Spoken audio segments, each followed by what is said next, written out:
Here's an idea of what you would experience in the Science of Willpower program. Have you ever gone holiday shopping and come home with so much stuff that you thought, oh my gosh, there goes my budget? When you see a piece of glistening strawberry cheesecake, can you walk away without eating it? Do you spend so much time on social media that you feel like a zombie by the end of it? These are all examples of our brain being hijacked by dopamine. Dopamine is a neurotransmitter that creates a sense of seeking, desire, motivation, wanting. It creates this sense of reward. Without it, our life can feel empty. We can feel apathetic and depressed. Too much of it, and we can become very impulsive. We can be less risk averse. We can become addicted and obsessed. So what are we to do? We want to have all that happiness that it brings, but we don't want to be controlled. Here are 3 strategies that you can look at to help you with this. First, become a dopamine detective. Notice when you're compelled to act. Are the fashion trends so exciting that even though you've got a closet full of beautiful clothes, you just have to buy that new item?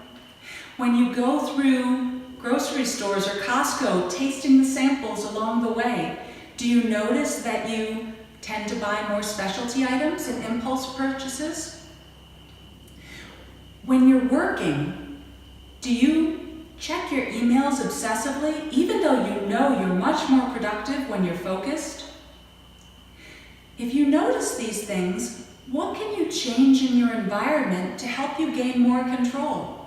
For example, there are apps that can turn off your phone at certain hours so that you don't have the ability to continue using it into the wee hours of the night. A second strategy is to notice when dopamine strikes that there's both a reward and there's anxiety. At Thanksgiving, we tend to overeat. There's so much food, so much variety that's so delicious. That's the reward. But at the same time, you can feel like if I don't try everything on this buffet, I'm never going to get a chance to try it again, so I have to eat it all now. That's the stick.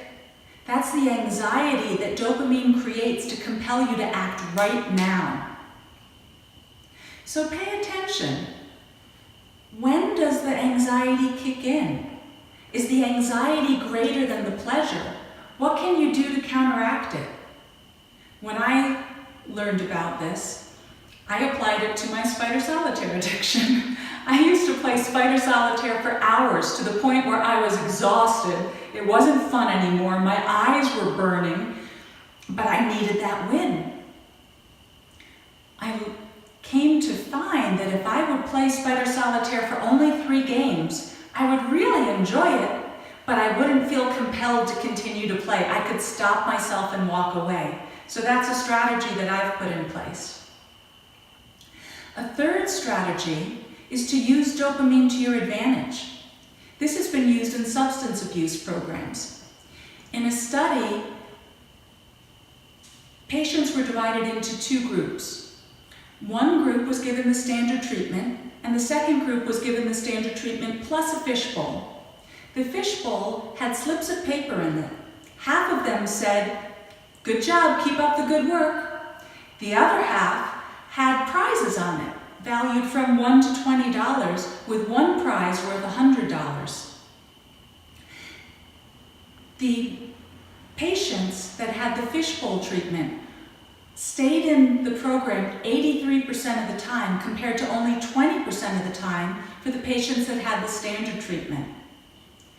80% of the fishbowl participants had clean drug tests compared to only 40% in the standard treatment. And after the program was done, the fishbowl participants were far more likely to stay drug-free than the people in the standard treatment. What motivates you? What things do you get pleasure from that don't interfere with your long-term goals?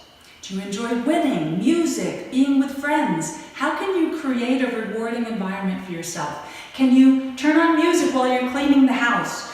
Can you get a group of friends together for a healthy Iron Chef cook-off to see who will win, but everyone goes home with healthy meals, so you get to keep with your diet plan? Dopamine creates tremendous motivation, which can be very exciting and bring a lot of fun to life. The key is to notice when that desire turns into compulsion. That's when it's time to do an intervention. You can tame your dopamine rushes. First, notice when you're in the grips of one. What triggered it? What can you change in your environment in order to prevent that trigger from occurring in the future? Second, pay attention to both the reward and the anxiety. Which is greater? When does the anxiety kick in? The third strategy is to use dopamine to your advantage, to motivate you towards those things that are good for you and that you want to bring into your life, and to help keep you away from those things that are hurting you. This is a way that you can take control, bring more enjoyment to your life, and maybe get some more of those chores done.